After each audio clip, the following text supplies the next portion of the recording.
What if I told you one of the biggest things holding you back isn't your sales script or your image or your tonality, but it's your why? That's what we're going to cover today in Sales is Easy. I'm Devin Gall. I'm your friend and mentor in marketing, sales, and business. Let's get started. This is the 8 Steps to Success deep dive. We're on number 7, know your goals. In other words, why am I doing this? Why am I here? Right? Why am I running this business? Why am I taking this chance? Why am I doing this sales job? Why am I showing up every day? Why am I actually here? A lot of people, they don't have this. They don't have a big defined why. And I'll tell you why that is because for me, only ever really one position in my entire life did my direct manager ever talk about my goals constantly and consistently. Before that, for my entire life, I think maybe once in 3rd grade I was asked, what do you want to be when you grow up? And I said like an astronaut or something. But besides that, no one ever said, what goals do you have in life? What are your big goals? What's your big vision? What do you have? And a lot of people are living like this still to this day. That's why people aren't succeeding, is because they don't have a vision to their why. What's pushing them to go hard, to go the extra mile, show up early, work an extra day, put in the extra hours, skip a lunch, Why would you do all these things? It can be small material, it can be big, it can be gigantic, it can be medium, but it has to be something. It has to be something that you're working for. I like to create some smaller goals, check them off, build some momentum, build up to some medium goals, build up to a vision, those kind of things. So we're going to cover it here. Would you get on a plane without knowing the destination?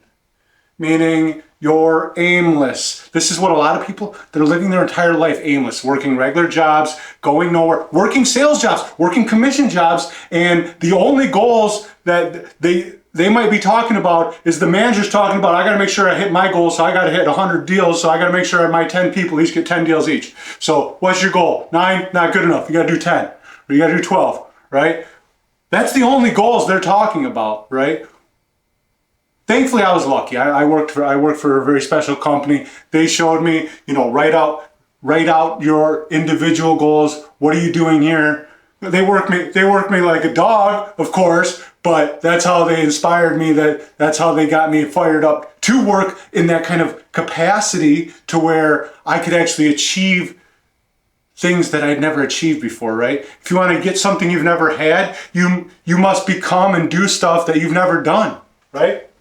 So a lot of people are just walking around life, they're just aimless. They're on that plane with no destination. Wherever if they get off in, who knows where they get off in a war zone, whatever, they get dropped off in the desert, who knows where they're getting dropped off, but they're just on that plane la-di-da.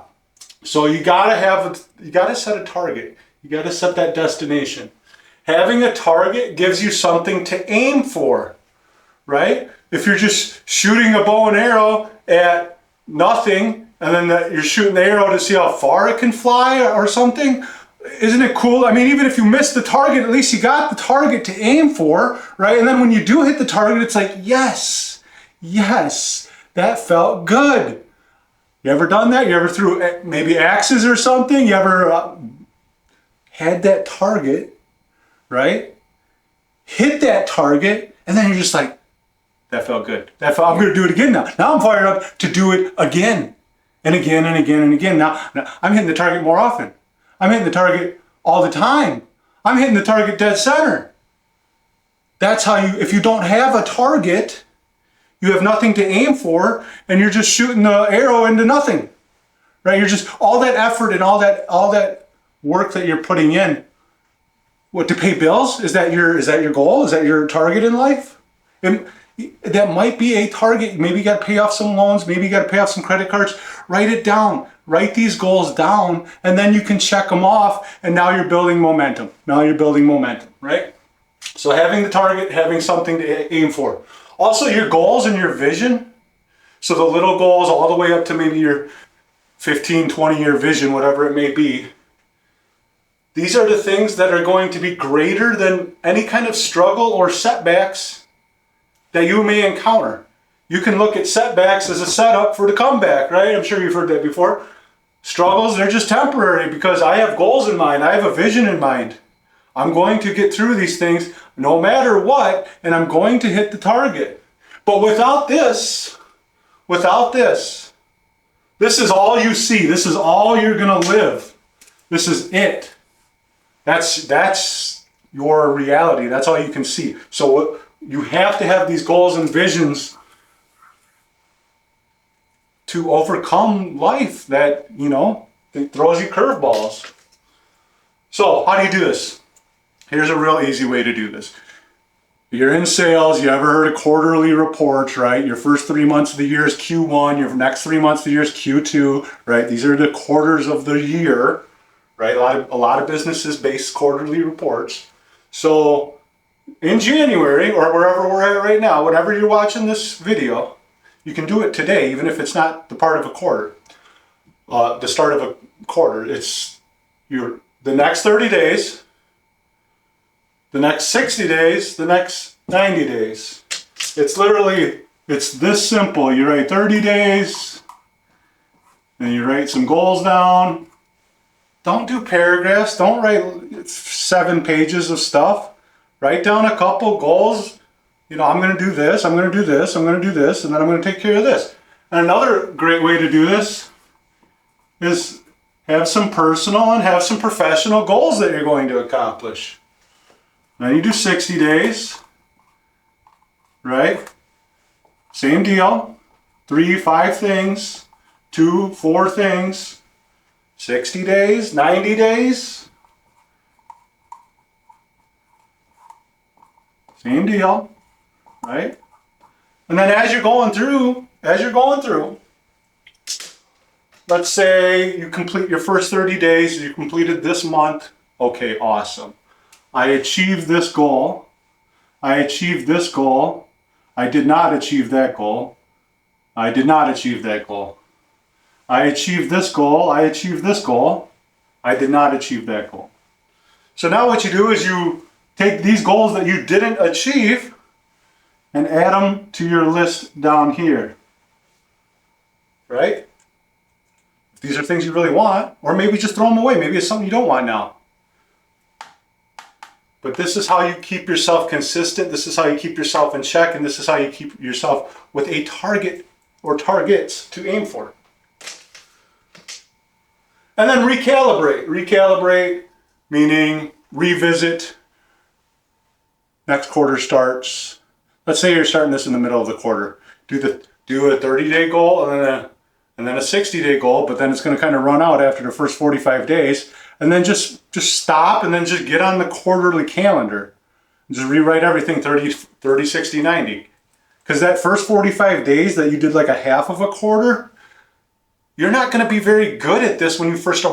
When I first wrote my goals down, they were ridiculous. And they weren't like, they're ridiculous to me now. Back then, they were like things that were meaningful to me. But the more you do this and the more you get in this habit, it's just like anything else. You get better at it. And then you identify more what you actually want. But if you don't ever do this, you'll never be able to develop this muscle. You'll never be able to develop writing goals is a skill. Having vision is a skill that you develop over time. So, and you don't, you don't have to write down these gigantic paragraphs or fill up whole pages. Write down like partial sentences. I will do this. I will achieve this. I will make sure I take care of it. Whatever it is, I will do this. I will take care of this. Because if you're not doing that over and over and over and over, you're not going to develop that skill. You're not going to, you have like these ideas in your head, right? You have like these dreams, right? That are going to, one day. Well, a dream not written down is just, it's going to continue to be a dream. It's not going to be a goal. A goal can be realized, okay? You have to write the dream. It's good to have the dream. It's good to have the daydream. But then you got to write it down, actualize it. There's something special about writing things down too, let me tell you. They did a study on this with memory retention, right? And if you write your goals down, that means you're kind of putting it in your memory banks to a certain degree, and something you can think about. I like to keep my goals close to me so I can just look at them. But handwriting them down, there's something to that, because humans have wrote down things thousands of years. If you're one of these spreadsheet people, hey, it works for you, great. I can never do spreadsheets and actually have anything I write down. As soon as I write anything on a computer, it's like gone instantly. It's like I can type really fast, but like it's gone. Like what did I even just type? I don't know. But the handwriting things down, old school pen paper, that sticks. It sticks in the mind, right? So then revisit, like I said, recalibrate every quarter. It starts over again, and then you're going to get better at it. Maybe you're going to have less goals, but they're going to be more quality goals, right? Celebrate your victories, large and small, right? Oh, you accomplished this goal. Hell yeah, right? This is great. This is exciting. Maybe I'll go out. We'll go out with some friends. We'll go to UFC night at, whatever.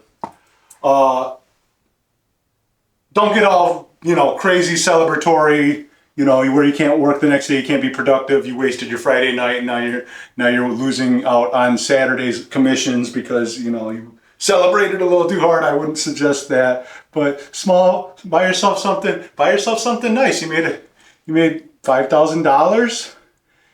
Take $1,000 and buy yourself something you always wanted, right? Buy $500, buy something that will make you feel better, right? So celebrate those victories, large and small. What this is going to do, a lot of people don't celebrate their victories. They just go straight to okay, what's the next thing I can do? They keep raising the bar on themselves, which is great. You should raise the bar on yourself, but you should just take a moment and kind of like, hey, I did that. Heck yeah. So here's something I've never done before, and I pulled it off. Heck yeah. This is going to train your brain to win. The more you celebrate, because now your brain's going to look forward to crossing these goals off, like more, because it's like, Pavlov's dog. They heard the bell ring. They know the food's coming. Your brain's like that. Well, if you're always crossing goals off and never celebrating them, it's like your brain's kind of like, okay, why am I doing this still, right? Find victory in everything. This is a big thing. So okay, I didn't hit this goal. I missed my 30-day goal. I got to move it to my 60 days. I'm going to move it down here. Or maybe I'm just not going to have this goal anymore, because maybe it was a goal I didn't know. I've been doing this for a while. Maybe it's a goal I don't want. I don't really want that anymore. But there's victory in that, right? Because now you're wiser, right? You have more knowledge, right? And you have the opportunity to go and actually pull it off. This brings all your power back to yourself because you're no longer a victim of circumstances. This is where you're not letting the world or the external factors affect you as much, because you're able to find victory in these things, if that makes sense. All right, that is Know Your Goals, Step 7. Why am I here? I appreciate y'all. Make sure to join the Facebook community. Share your sales wins, share your marketing wins, share your business wins. We want to hear from you over there. And check out the links below. Appreciate y'all. Have a great day.